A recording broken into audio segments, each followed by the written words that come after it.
Today's class lesson will just involve a review of active and passive voice. So we'll take a moment and begin with a prayer in the name of the Father, and of the Son, and of the Holy Spirit. Amen. Our Father, who art in heaven, hallowed be thy name. Thy kingdom come, thy will be done on earth as is in heaven. Give us this day our daily bread, and forgive us our trespasses, as we forgive those who trespass against us. And lead us not into temptation, but deliver us from evil. Amen. In the Father, and of the Son, and of the Holy Spirit. Amen. So for the homework assignment that you had to turn in, it was just titled Active and Passive Voice. And I just underlined the verbs in exercise A just to show you what they were. And clearly we can see that passive voice verbs are always going to have a form of be. For 1, 2, and 3, it's was or were, okay? And the past participle. And then for active voice, we can certainly say it's in the past tense, but if we look at number 4, it's active voice because government is doing the declaring, so the subject's doing the action. And the same thing with 5, the subject is murder, but it's doing the overshadowing. All right, so remember, active voice, the subject is doing the action. Passive voice, the action is performed upon the subject.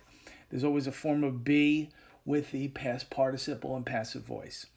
And then again, in exercise B, you just had to figure out all you had to do was figure out whether it's active voice or passive voice. And in 6, passive voice had been, form of be, past participle collected. All right, the subject is group in number 7, and the verb is reach. They're doing the action, so it's active. You have a form of be, ate, and will be gathered. Gather is past participle, so it's passive. For 9, the passive voice, the active voice, publishes is the verb. Local newspaper is doing the action, so that's why it's active. And 10, you have a form of be, were, with the past participle written, and the subject is features. The features on doing the writing, so that's why it's passive voice. All right.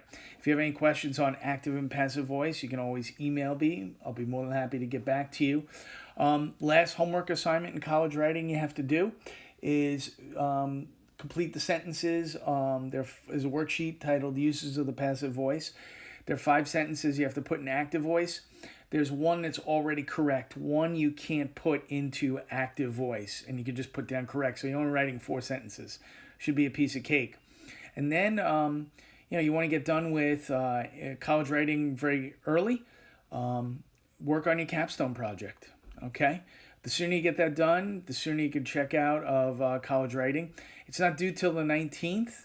But if you want to get it done and say I'm finished, go ahead by all means. All right. If you have questions on that capstone project, you can always email me. I'll be more than happy to give you any guidance. I'll also be putting in that project a list of some of the skills. Even though if you go back and you go through the folders, you'll be able to figure out some of the skills.